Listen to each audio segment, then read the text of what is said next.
start now with the next lecturer. That is Dr. George Birkmayer.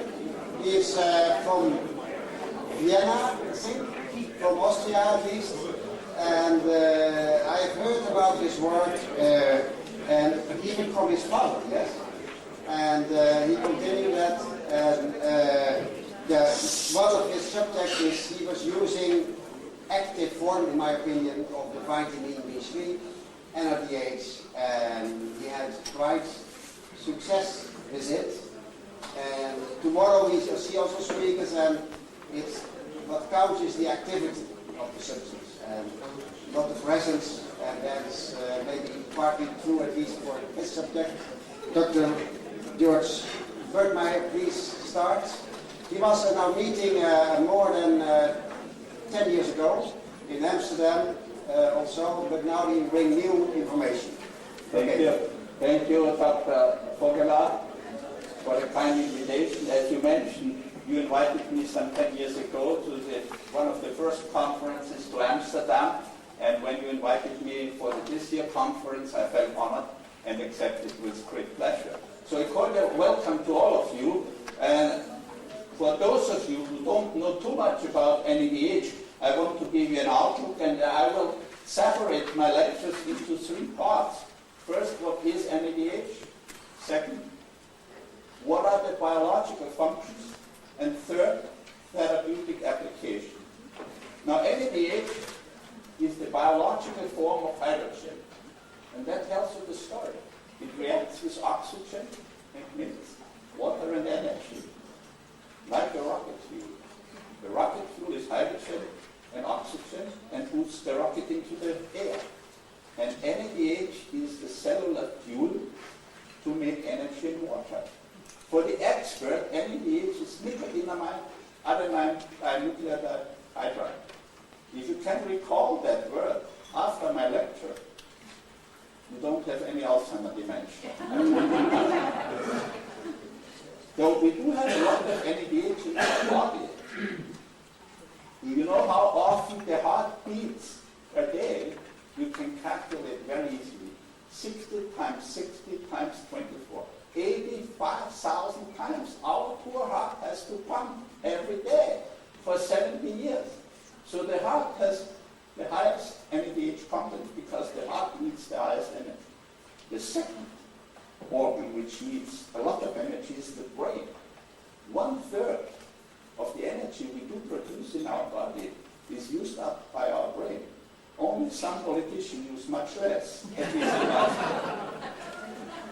Now, this is how we produce NADH in our body. We eat nutrients, protein, carbohydrates, and lipids. The laser pointer assistant, where's my great assistant? How do I get the laser pointer? Right here? Oh, great. Thank you for teaching me how to. Now, you know, all these nutrients are metabolized in the Krebs cycle, and then NADH is produced in the Krebs cycle. And with the help of CoQ10, it makes ATP. And that's how we do produce NADH. We do have NADH in our body, and we can produce NADH by certain things. Now, coming to the 5 most important biological functions. NADH has more than 1,000 different metabolic, reactions. But the 5 most important I want to outline you in the next 10 minutes or so. The fuel for cellular energy production. The second, for me, even as important, is it repairs damaged DNA and damaged cells. It is a very potent antioxidant, and it stimulates dopamine and adrenaline. And dopamine, you may know, is the pleasure hormone. So the more dopamine we have, the better we feel, and you can get more dopamine by taking NADH. And the newest result, it stimulates nitric oxide production. Now let's start with NADH as fuel for the cellular energy production. The question is, can we increase the energy production in the cell? The answer is yes, with by NADH. But now you will ask, show me the evidence. Fairy tales are something for kids, for children, like Red Bull gives you wings, and if you drink that and you jump out of the window, you are missing the wings. Now, if you read the biochemistry textbook, it will say NADH does not enter the cell. You know, lineage or naming.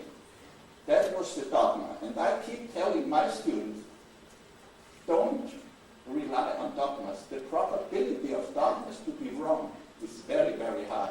I can recall when the Nobel laureate Francis Crick at a conference said, there is only one way from DNA to RNA to protein.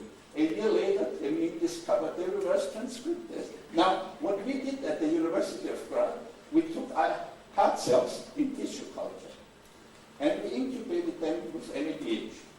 And what happened? According to biochemistry, nothing should happen. But what happened? We found 30% more ATP in these heart cells. So we can increase ATP concentration in heart cells. And the consequences is, well, we have published that in the British Journal of Pharmacology. By 2 independent techniques, we can measure ATP increase in one single cell. And what is even more important, the heart cells live longer. If you see the line here, after 6 hours, all the heart cells are dead. But with NADH, 50% are still alive.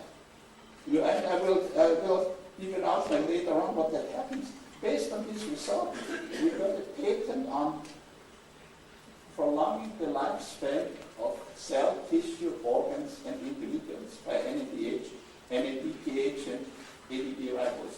Now we can use this heart cell system to measure other substances